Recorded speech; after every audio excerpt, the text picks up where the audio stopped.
Praise the lord. అందరికీ వందనాలు తెలియజేస్తున్నాను. ఈరోజు దేవుడు ఇచ్చినటువంటి వాగ్దానము 1 యోహాను 4:4 వ్రాయబడినట్టుగా, మీలో ఉన్నవాడు లోకంలో ఉన్నవాని కంటే గొప్పవాడు.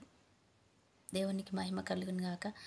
మీలో ఒక వ్యక్తి ఉన్నాడు, మీలో ఒకరున్నారు. అది ఈ లోకంలో ఉన్నవాని కంటే గొప్పవాడు.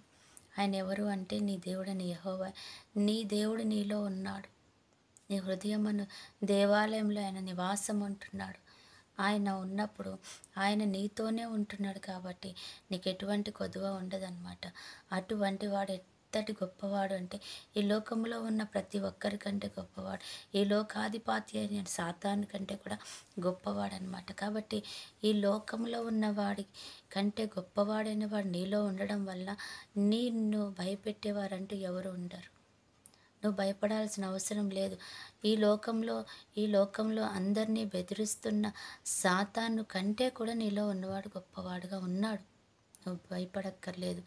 జ్ఞానం కలిగి ఉన్నట్లయితే, నువ్వు ప్రార్థనాపూర్వకంగా ఉన్నట్లయితే ఆయన నీలో ఉండి సమస్తాన్ని జరిగిస్తూ ఉంటాడు. ఆయనకు నువ్వు నివాసముగా నీ హృదయాన్ని ఇవ్వాలి.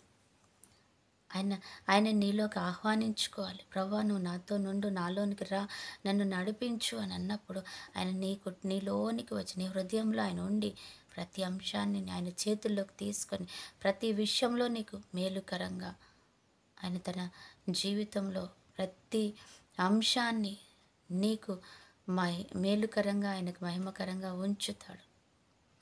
దేవునికి మహిమ కలిగిన గాక. ఈరోజు నువ్వు అనుకుంటూ ఉండొచ్చు, ప్రభా నాకెవరు లేరు, ఈ లోక పోరాటంలో జయించడానికి నాకు సహాయం ఎవరు లేరు, నన్ను ఈ దుష్టుడు ఎదిరిస్తూ ఉంటే నేనేం చేయలేకపోతున్నాను, నేను భయపడిపోవాల్సి వస్తుంది, నేను ఈ లోకంలో ఒంటరిదాన్ని అయిపోయాను, పోరాడలేకపోతున్నాను ప్రభు అనుకుంటున్నావేమో. కానీ ఆయన అంటున్నాడు, నీతోనే నేనున్నాను, భయపడాల్సిన అవసరం లేదు. నువ్వు అనుకుంటున్నావు నువ్వు ఒంటరిదాన్ని, కానీ నీతోనే నేనున్నాను, నేనే నిన్ను నడిపిస్తాను. నువ్వు భయపడకు. లోకంలో ఉన్న వాని గురించి నువ్వు ఆలోచించి చూసుకుంటాడు. అటువంటి గొప్ప కృప మనకి ఇచ్చినందుకు వందనాలు. ప్రార్థన. పరిశుద్ధుడైన దేవా, ప్రేమ కలిగిన తండ్రి, ఈరోజు ఈ సమయంలో ప్రభా నువ్వు మాతో మాట్లాడుతున్నావు తండ్రి.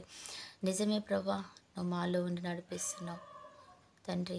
మాతో ఉన్న గొప్ప దేవుడో తండ్రి, మాకు ఎటువంటి శోధన రానియవు ప్రభాసే. ఎందుకంటే నువ్వు మాలో ఉండి మాతో ఉంటున్నావు, నడిపిస్తున్నావు. నిన్నే మహిమపరుస్తున్నాను తండ్రి. అద్భుతం చేసుకోమని బ్రతిమలాడుతున్నాం తండ్రి. దేవా, స్తోత్రాలు చెల్లించుకుంటూ చక్కటి ఆరోగ్యంతో నింపుకోమని తండ్రి, మాకు ఎటువంటి శోధన లేకుండా తప్పించమని ప్రభా, నువ్వు మాలోనే ఉంటూ తను మమ్మల్ని బలపరుస్తున్నందుకు వందనాలు చెల్లిస్తున్నాం.